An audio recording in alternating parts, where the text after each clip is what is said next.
Mon voyage au cœur du grand froid norvégien commence à Bergen. C'est la deuxième ville du pays, cernée de montagnes et de fjords. Bergen fut fondée vers 1070 et s'est développée autour de son port.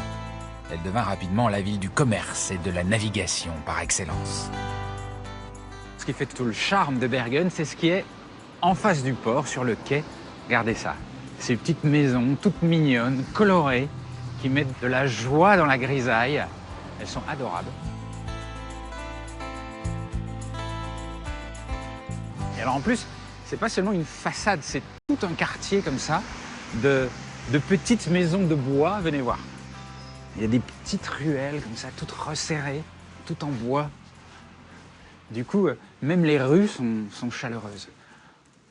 Et alors vous imaginez bien que dans des endroits comme ça, un des pires fléaux, ce qu'on craignait comme la peste, c'était l'incendie. Vous imaginez un incendie là au milieu, ce serait un désastre.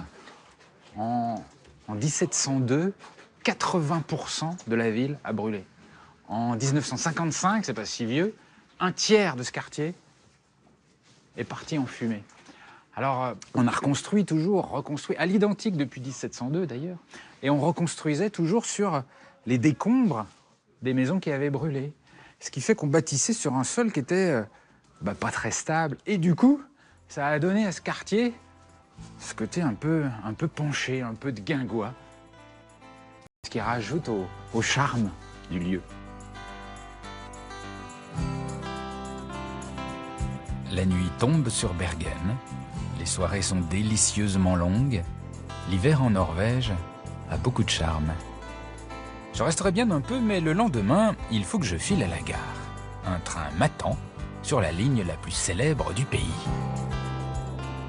Voilà, ça y est, cette fois direction la capitale, Oslo.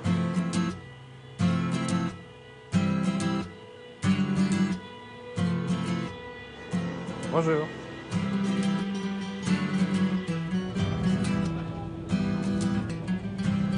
La ligne Bergen-Oslo. Elle relie les deux villes les plus importantes du pays.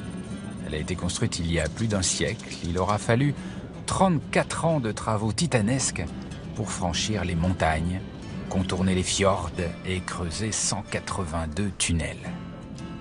Aujourd'hui, les trains express rallient Oslo en 7 heures. Ce n'est pas très rapide, mais du coup, comme toujours en Norvège, tout est conçu pour le confort. C'est pour ce petit moment-là que j'avais envie de venir en Norvège pour pouvoir voir passer les paysages de neige comme ça pendant des heures. Les petites maisons en bois aussi. Tout ça depuis le train, en buvant un café chaud. Ça, c'est magique, ça.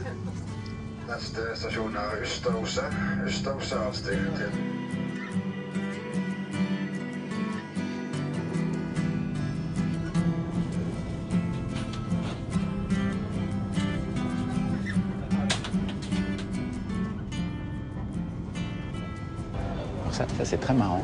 Et c'est une excellente idée. Ici, il y a des enfants qui courent partout parce que c'est le wagon famille. Donc c'est là que viennent s'installer les familles qui ont des enfants, etc. Et regardez, il y a même une petite aire de jeu. Regardez ça. C'est quand même adorable. Où ça joue, ça rigole. Ça peut crier, chanter, pleurer comme ça veut. Et donc voilà. C'est la version nordique du bonheur dans le train. Bonjour. Et c'est vraiment super ce wagon pour les enfants. Oui, ils peuvent jouer et regarder la télé. Et puis aussi grimper par là. Et ils rencontrent d'autres enfants. Ah oui. Ah oui, c'est vrai que c'est bien pour faire des rencontres. Hein.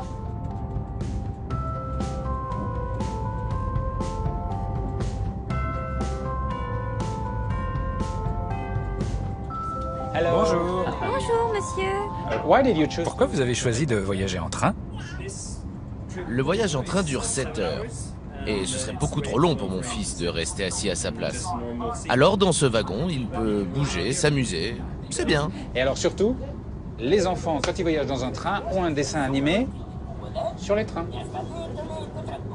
Mais c'est quand même vraiment beaucoup plus long que l'avion. En avion, c'est 1 heure. En train, c'est plus de 7 heures.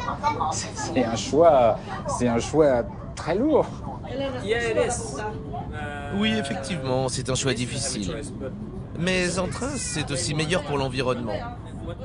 En Norvège, quand tu achètes tes billets sur Internet, on te donne la différence de pollution entre un voyage en train et un voyage en avion. Et il y a beaucoup de Norvégiens qui pensent écologie comme vous?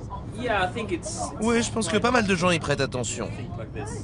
En Norvège, on a une richesse naturelle, de beaux paysages qu'on apprécie, mais d'un autre côté, on a aussi gagné beaucoup d'argent en extrayant le pétrole, et ce, pendant des années.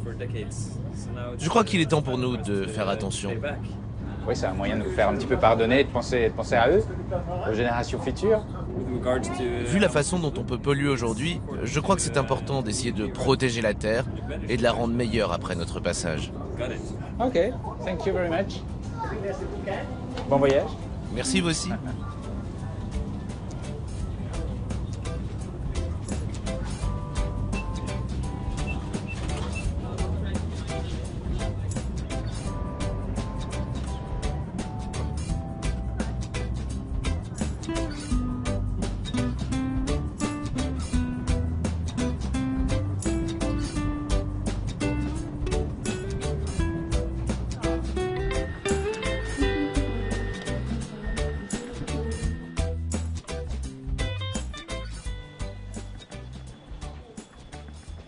Voilà, Oslo, on y est.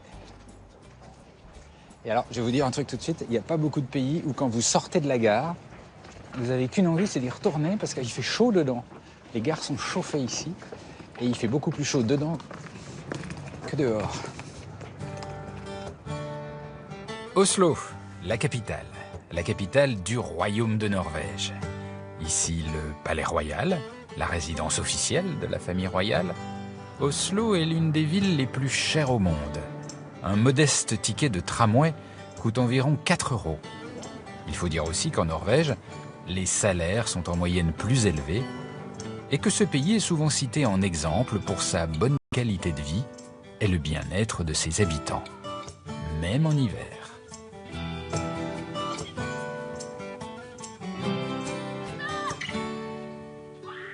Quand il fait un peu frisqué comme ça, et qu'on veut se détendre, eh ben on va dans des endroits... Bonjour.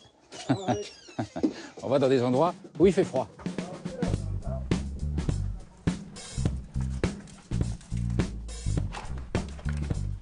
Bonjour.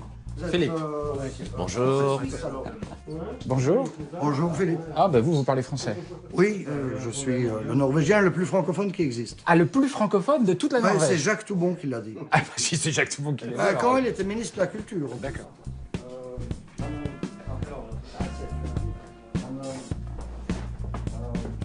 Moi, je jouais un peu au curling. C'est marrant ce jeu parce que, alors quand on ne connaît pas, c'est complètement mystérieux. Hein.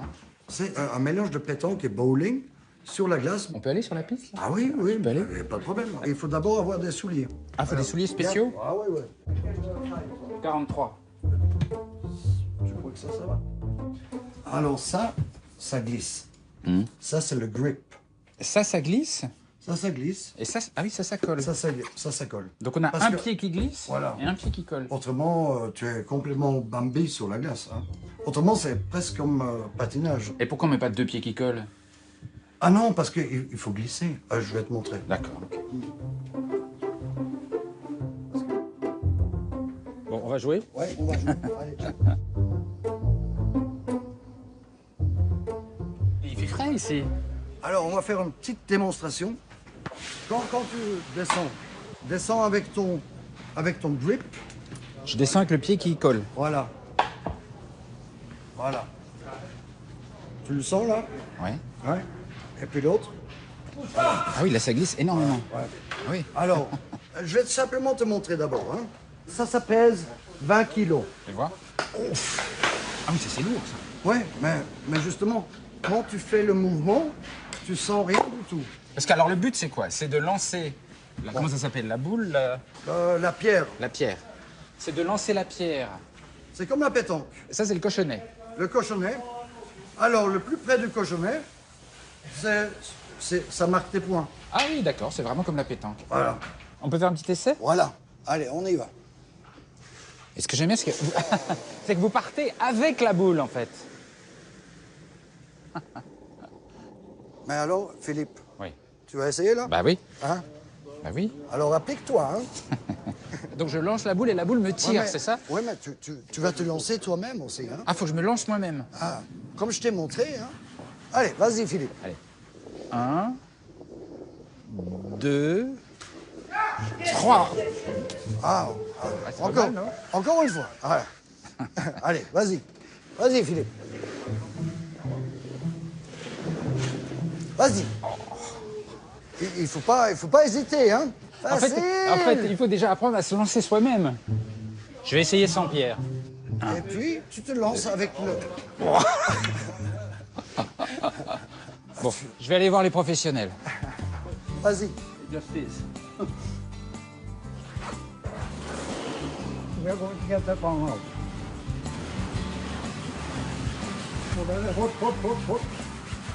J'ai l'impression que dans ce club, c'est un club de seniors. La moyenne d'âge n'est pas basse. C'est la section des plus anciens de notre club de curling. On est les retraités. Moi j'ai 87 ans. Lui 87 ans. 87 ans aussi pour lui. On est vieux. Mais on a la pêche.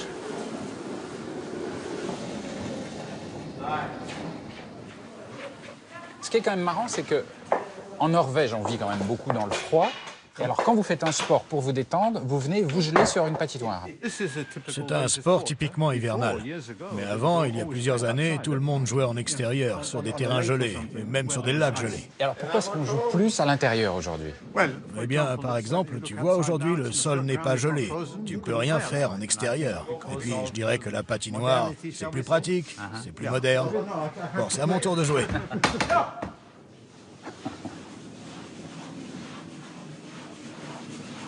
Pourquoi vous frottez devant la boule? À quoi ça sert cette brosse? Ça fait réchauffer la glace. Et donc la pierre va plus vite. Ça permet à la fois de la faire aller plus vite, mais aussi plus loin. En brossant, on peut gagner 1 à 2 mètres de distance sur le trajet de la pierre.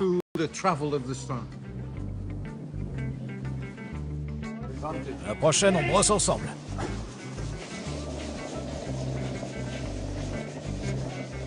Ah, c'est la dernière pierre, ça rigole pas. Ah, c'est plus facile de balayer que de lancer. Allez-y, brossez, brossez. Allez, allez, allez, allez, allez, allez, allez, allez. Elle n'a pas dépassé la ligne. Eh, est-ce qu'on gagne plus quand on a un bonnet rouge? Oui. C'est recommandé. Tu veux essayer? Tu verras bien. Ok.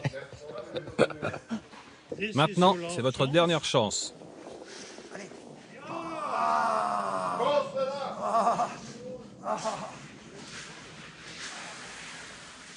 C'est même pas mauvais, hein. Pas mal, hein? Bravo. C'est ça qu'on appelle un corner guard. C'est le bonnet. Merci beaucoup pour le bonnet. Tu nous as fait suer aussi. Parce Ben, qu'elle moi, n'aurait pas entré C'est si vrai on n'avait pas brossé. Moi, je trouve votre jeu super sympa. J'adore l'atmosphère. Bravo. Ouais, Merci beaucoup. c'est un plaisir à moi. C'est fantastique. Merci beaucoup. Ça joue en France aussi, hein. Et puis, je vous rends votre bonnet. Ah oui, C'est un bonnet de vainqueur, ça. Merci beaucoup. merci à vous. Après ces quelques moments passés à la capitale, le Grand Nord me manque déjà. Je file vers Bodø. 18 heures de train, c'est la plus longue ligne ferroviaire de Norvège. 18 heures dans un petit cocon, tout chaud, qui se déplace au cœur d'un hiver glacé.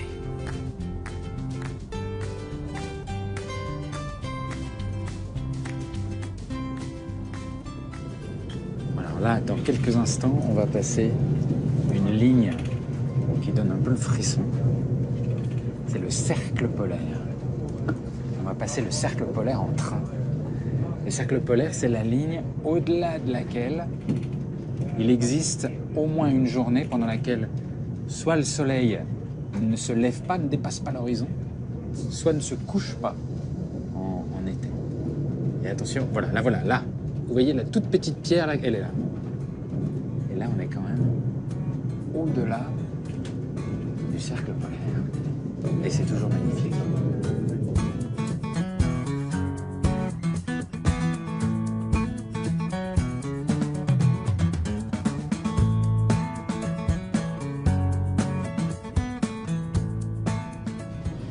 Bon, on va aller voir un petit peu le chauffeur.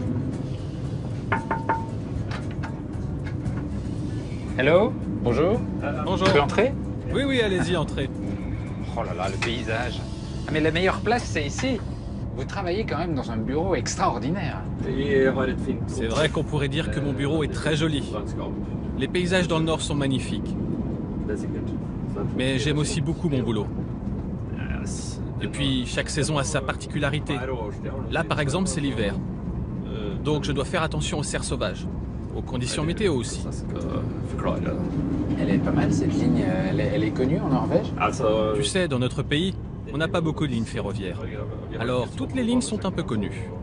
Mais celle-là, plus que les autres, depuis qu'une émission de télé qui s'appelle Minute par Minute l'a filmée intégralement. En fait, la télé publique norvégienne est venue filmer la ligne durant les 4 saisons. Et au montage, ils ont intercalé les images entre l'hiver, l'été, l'automne, mais surtout, ils ont gardé la durée du trajet. C'était du temps réel. Au final, l'émission a duré 10 heures.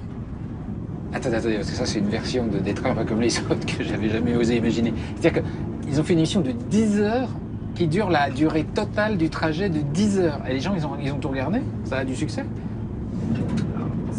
Oui, ça a duré 10 heures. Et les téléspectateurs étaient assis devant la télé à regarder les paysages. L'audience a été de plus de 1 million de téléspectateurs. Et en Norvège, on n'est que 5,5 millions. Donc tu imagines le nombre de gens qui ont regardé ce programme en continu? C'est énorme. Et comment vous expliquez ça? À vrai dire, je ne comprends pas très bien. Mais je pense que cela a quelque chose à voir avec nous, les Norvégiens. Nous sommes plutôt des gens calmes et patients. Eh bien, merci beaucoup. Thank you. Au revoir. Et vous avez un beau train, un beau paysage. Bon voyage. Le voyage est long, mais jamais ennuyeux. Même si les Norvégiens ne sont pas exubérants, et leurs sentiments souvent cachés sous plusieurs couches de vêtements, il y a toujours cette sensation inattendue d'être comme entouré, protégé. Une présence bienveillante plane. Je décide de pousser encore plus au nord, jusqu'aux îles Lofoten. On appelle parfois ces îles les Alpes dans la mer. Un archipel de pics, de côtes découpées, de grandes baies poissonneuses, de petits villages. C'est tout juste grandiose.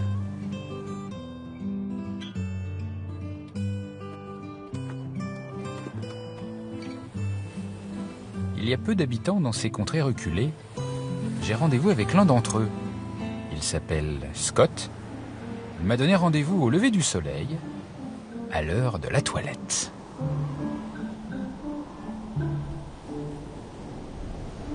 Bonjour. Salut. Qu'est-ce que vous faites? Bienvenue. Qu'est-ce que vous faites avec vos bottes et votre peignoir là? Ah, je vais aller nager. Mais vous allez nager, vous tentez un record ou c'est votre activité quotidienne? C'est une habitude quotidienne. Ah bon? C'est important pour moi. Mais vous allez être gelé, il fait un froid de gueux. Dans le nord, ce n'est pas rare de voir des gens se baigner. Mais c'est vrai, pas trop en hiver. Moi, ça me donne un sentiment de bien-être et une grande énergie pour le reste de ma journée. Et puis c'est très sain. Je peux tester? Oui, bien sûr. Rien que quand vous enlevez les gants, vous avez les doigts gelés. Ah! C'est froid, hein? C'est super froid. Ça brûle. Oh, c'est une question d'habitude. Oh là là, non mais ça m'impressionne. Oh là là là là. Et vous ne criez pas? Mais non! Pourquoi veux-tu que je crie? Rejoins-moi plutôt. Non. Impossible.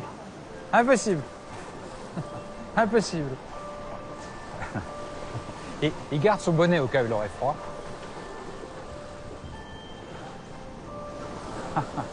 Ça, c'est extraordinaire. Qu'est-ce que vous ressentez maintenant? Ah, l'eau a une très bonne température. Bonne température, ouais. L'eau doit être à peu près à 3 ou 4, là. C'est génial. Wonderful.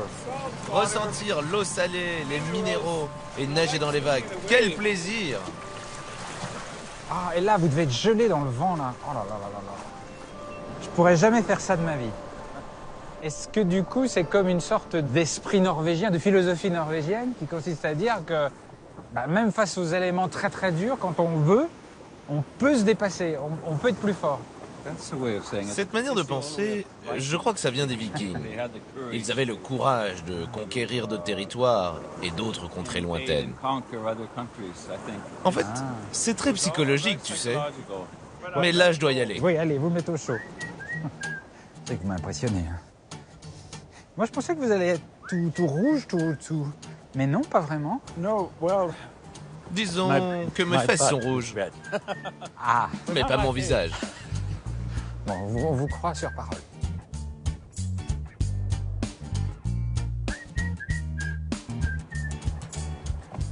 Et c'est votre galerie ici? It's your gallery? Oui. C'est ma maison, mais c'est aussi ma galerie. Donc ça, c'est vos peintures. Tout à fait, c'est cela. Et tout avec beaucoup de bleu, c'est le bleu de Norvège? Oui, tu sais, on vit sur une île entourée de beaucoup d'eau. Et puis il y a le ciel. C'est pourquoi j'utilise énormément la couleur bleue. Et j'aime beaucoup la lumière de l'hiver. Et c'est vrai qu'il y a un bleu, tiens, vous allez m'aider, vous qui êtes peintre, le bleu du ciel dans ce pays en hiver, là, et j'arrive pas à lui donner d'adjectif, il est indescriptible. Quel mot vous mettez sur ce bleu? Je l'appelle le bleu calme. Calme, mais froid. C'est exactement ça, c'est froid, mais en paix. Ouais, c'est exactement ça. C'est le bleu de l'Arctique. Je sens que vous êtes pressé. Oui, parce que maintenant je commence à ressentir le froid en moi. Alors faut que j'aille me réchauffer tranquillement et surtout progressivement.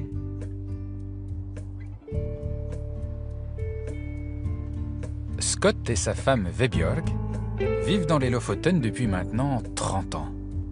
Et je n'ai pas besoin d'insister beaucoup pour qu'ils m'emmènent faire une petite virée afin de découvrir les quelques bars et restaurants de l'île. On va aller par là, il y a un bon petit restaurant.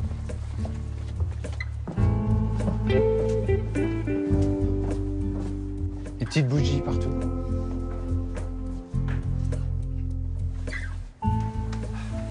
C'est sympa, hein? Ah, j'adore.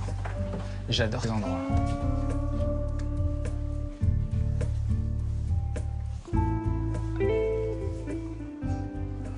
En fait, j'ai l'impression que chez les Norvégiens, là, il y a toujours l'envie de faire qu'on se sente comme chez soi partout. C'est une impression ou c'est vrai? C'est extrêmement important. Il faut toujours se rappeler que les Norvégiens vivent isolés dans beaucoup d'endroits. Donc quand un invité vient, ça devient un événement très spécial. Alors oui, nous devons l'accueillir avec beaucoup de chaleur, de convivialité, et notamment dans le Nord. Je crois que ce sentiment est aussi renforcé car on n'utilise pas de pierre ou de ciment pour construire nos maisons, mais plutôt du bois. Toutes les maisons sont en bois, les meubles aussi, tout est en bois. Et ça rajoute à l'atmosphère chaleureuse et bienveillante. Et puis dans ce pays, nous ne sommes pas autorisés à construire des maisons s'il n'y a pas de cheminée. Tout simplement car bien souvent, l'électricité se coupe, parfois pendant un jour ou deux. Donc une cheminée, c'est important pour la sécurité. Tu dois toujours être capable de chauffer la maison. Ah, la cheminée, c'est un élément de sécurité. Oui, c'est deux choses en une, à la fois nécessaire et à la fois jolie, car on adore la lumière du feu. Vous voulez boire quelque chose? Prenons une bière, non? Ok. On dit skål. Tu sais ce que ça veut dire? Santé? Non, crâne. Car les Vikings avaient l'habitude de boire la bière directement dans le crâne de leurs ennemis. Oui, les ennemis qu'ils avaient tués, et ils utilisaient leur crâne comme un bol, pour boire. Je ne suis pas très fière de ce patrimoine. Et qu'est-ce qu'il y aurait encore de vikings en vous? Comme eux, je nage tous les jours. Comme Scott? Oui, comme Scott. Et chez les Vikings, les femmes étaient assez puissantes. Elles étaient le maître à la maison. Et j'aime cette partie. Car aujourd'hui, je suis toujours le boss. Et il n'aime pas trop ça. Vous aimez pas ça? Je n'ai pas le choix, je crois. Ça y est, ça sert. Merci. Tu devrais goûter ça. C'est de la morue. Ouais. De la morue, c'est bon. Je peux goûter? Oui, bien sûr. Ah, c'est pas mal, ouais. C'est bon tout ça.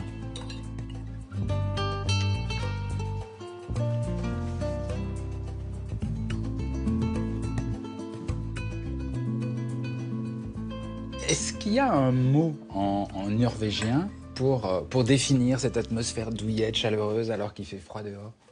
Oui, il y en a un. Kos. K-O-S. Kos. C'est surtout un mot pour l'hiver. Ben, moi, je suis assez client. Je suis assez preneur, j'adore l'atmosphère Kos. Kos. Qui a dû donner cozy, cozy, it's the same word. Oui, ça vient de là. Ok, thank you very much. Ben, merci beaucoup. Très bien. C'était super. Merci beaucoup. La Norvège a été pour moi une belle surprise. On m'avait dit, en Norvège, l'hiver, il fait nuit tout le temps. Il fait froid, il n'y a rien à faire. Ce voyage m'a prouvé tout le contraire. Au cœur de l'hiver, ce pays est magnifique. Et c'est peut-être dans ces moments glacés que l'on perçoit encore mieux la chaleur humaine. Et qu'ici, le sens de l'autre est une seconde nature.